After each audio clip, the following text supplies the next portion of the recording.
Hi, Matt Johnson here. This is the last episode of the 2011-2012 Trap Talk season. We've had a lot of fun this year. Hopefully you've learned some things. We've covered a whole gamut of topics, everything from getting ready for ice to staying comfortable out there. Talked about different sorts of electronics, finesse panfish, some new rods, some new tools, some new gadgets for this season.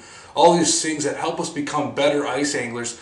What I want to talk about today is kind of a putting it all together episode. Talk about fish migration. We are now into February, late February, soon ahead of us, going to be into March, so the late ice period. We're going to talk about what we've done to get to this point and what we're going to need to do to transition into the late ice period and talk about this midwinter migration. So we're going to put it all together here for you folks. We're going to talk about some of the more of the tools that we've used this winter on the ice and talk about how they can make you become a better ice angler. So let's start things off. You know me, I practice and preach a lot about doing your homework, so we'll touch briefly on get the lake map out. As we move into this migration period, I like to call it, the transition between early ice into midwinter, we are now in the midwinter period, and we are going to transition into the late ice period where the fish begin to move back shallow. But right now, middle of February, where are these fish? These fish are going to be on spots I like to deem as mid-lake or main lake structure.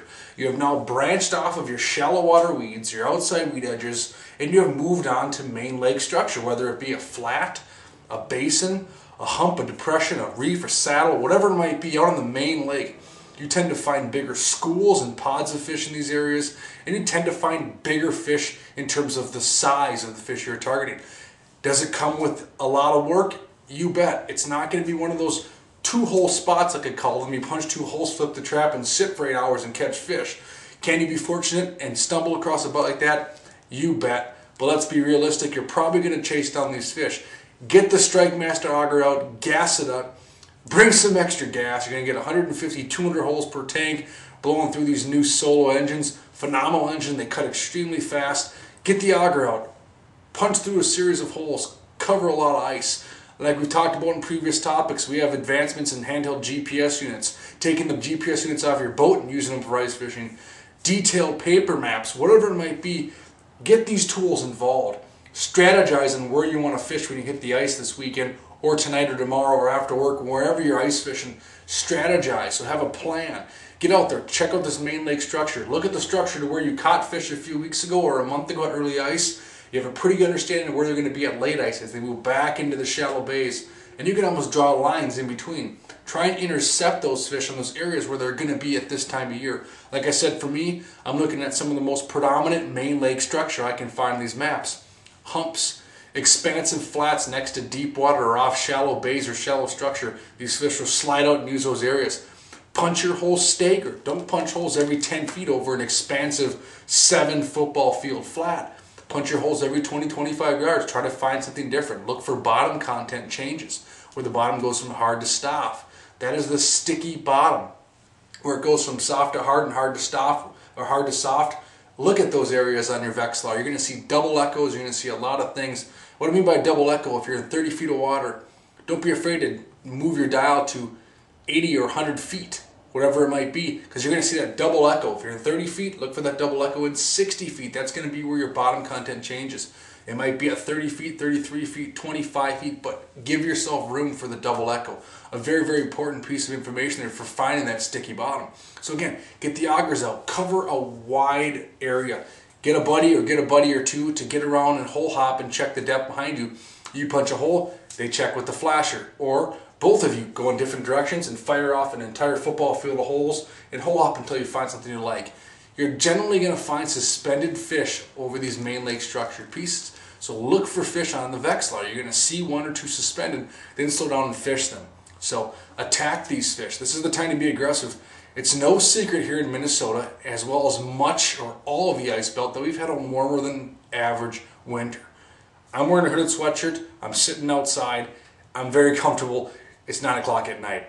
So it's been in the 40s, it's been in the 30s, we haven't had much wind, we've had sun. The ice conditions, we have ice in several parts of the ice belt. I feel for those of you who are struggling to find good ice in your area. Like I said, it's been a frustrating and difficult year as far as weather and ice conditions go. But for those who have ice, we have ice and we're getting around. Again, be careful on trucks. maybe you're on foot, maybe you're on ATV or snowmobile, but again, get out there, chase down some of these fish. We have the ability to stay comfortable and warm using ice armor gear, whatever your tools you're using to keep your body comfortable. And like I said, with the warm weather, there should be no excuse to be hole hopping onto the ice. So chase down these fish, be aggressive at targeting where these fish are located. Some of the tools I like to use, like I said, we've talked about the augers, we've talked about the warm clothing, a one-man trap if that's the route you choose to go because you're on foot. Get that sled pulling harness from Clam. It's very efficient so you can still use your arms to move around the ice and you're not exerting as much energy by holding your arm back here and driving with your trunk. So there's a lot of ways to be more efficient. One of the tools that have been a very popular seller at Thorn Brothers there in Blaine and for much ice anglers is ice cleats. We've seen it this year where there's not much snow. Any snow we do get, it melts within a matter of hours, it seems. So the ice is very greasy, very slick. So there's several reasons to have ice cleats. It's not just for getting around, not to slip, but it's a safety precaution. It's easeability to pull your fish out, to transport sorts of things. So get a good set of ice cleats. I've been using those micro spikes from Catula. These are phenomenal. Price point, yes, it's $60, and I get that question asked me several times. Man, why $60? How do you justify it? Well, like I said, trip to the hospital or a $60 pair of cleats. Efficiency on the ice or a $60 pair of cleats. There's lots of ways to look at how you spend your money wisely, and this is one of those tools, in my opinion, that you need to spend the extra money because it really makes your day on the ice a lot more successful and comfortable. So a pair of those micro spikes from Catula. I joke around with these things. I can run a post pattern like they do in football on glare ice, full sprint. I actually did it the other day, and I had some people laughing at me at one of the UPL events. We had no snow on the ice. I had a pair of Catulas, and I was pulling a fish house behind me, and I was jogging. And people were going, what the heck? Yeah, these things really do work. So get some kind of ice cleats on your feet, not only for saving the frustration for pulling your gear around, but to save on the hospital bill so you don't fall on your back and get hurt. So nice pair of cleats goes a long way. Other important tools for locating and finding fish. We've talked about it before in the electronics segment, but that double vision or a camera of some sort. The Fish Scout series from Vexler comes in the 1000 and the 2000 DT. The difference being the 2000 DT gives you the on-screen features of depth, temp, and direction. So you have a few more topics and features to touch on there as far as determining what's below you. But when we're targeting this main lake structure and we're trying to find fish, trying to find certain variables, having a camera can also take away some of the guesswork. Other than that, for me, this time of year for presentations, I want to be fast, I want to be efficient, I want to be effective. I want to get my bait down there quick, see what kind of fish are down there, try and catch one or two. If they're what I want, stick around. If not, move on. If they are what I want and I decide to stick around, guess what? I want to get back down there in that 20, 30 foot range. If that's the main lake structure I'm fishing, I want to get down there quick. How you do that?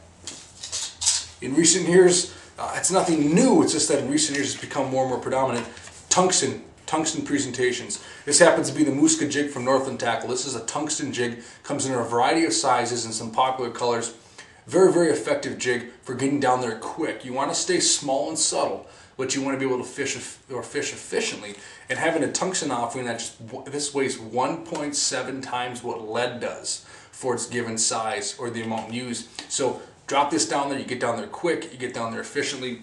Tip it with one of those new impulse plastics from Northland Tackle. Again, this happens to be one of the little leeches that happens to be the tapeworm. They call it their tapeworm, looks like a little leech, and it's blood red. Very, very effective when you're fishing bottom-hugging fish in that deeper water. Generally, these fish are feeding on bloodworms. A color like this, like I said, blood red, is going to very, very mimic what's down there as far as what these fish are feeding on. Big pods of bloodworms start to pop up. What looks better than a tasty morsel, looking at a piece of beef jerky versus what this would look at as a piece of filet mignon. So you have several variables there from impulse from that Northland Tackle.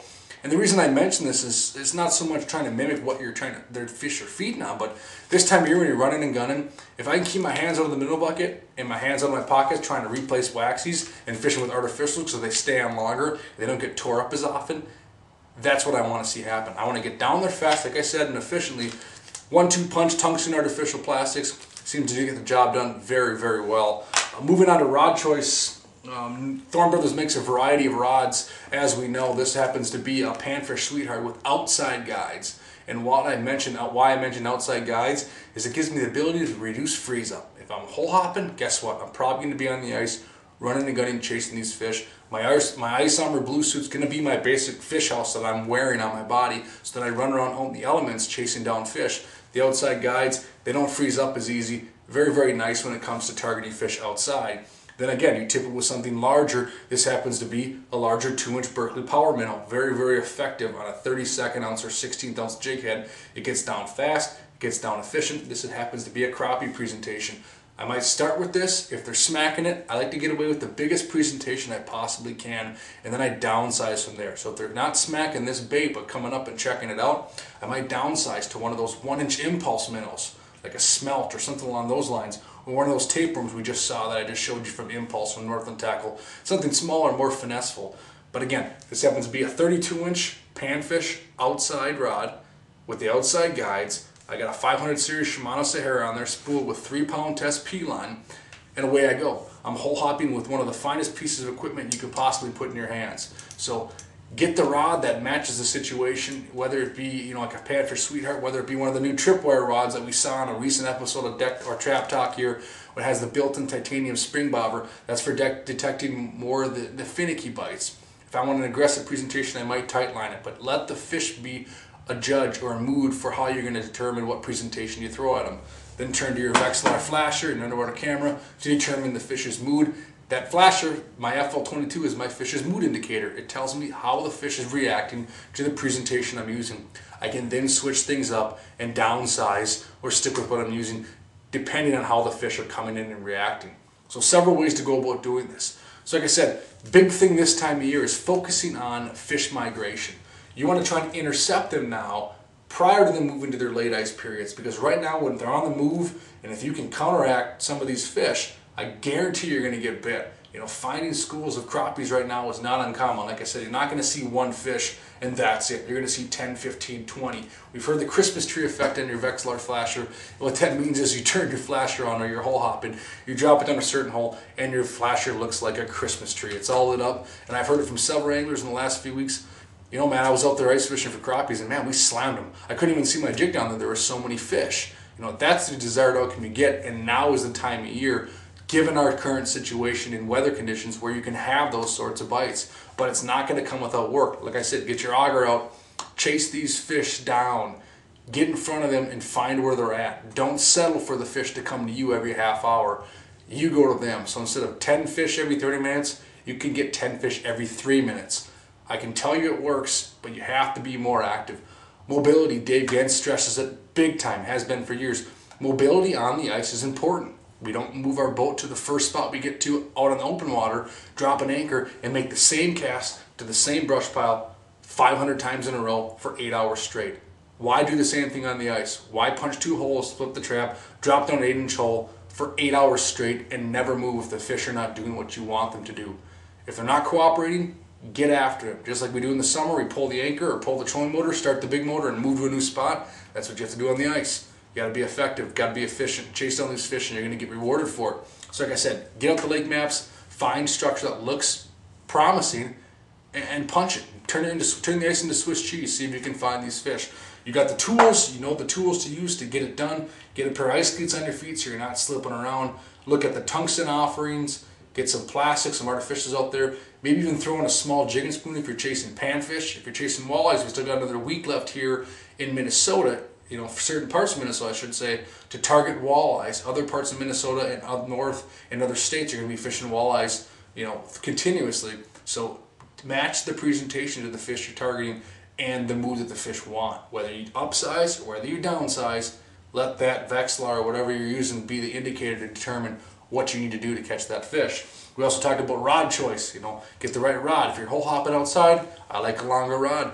Let your guides too determine on what kind of weather you're fishing if you're going to worry about freeze-up situations. So a lot of variables. We went through some of those pretty quick. I'm confident that a lot of you understand some of these situations. We've already talked about some of them. There'll be some other links there on the screen to get you more directed towards other episodes where we go in depth on some of the things we just mentioned.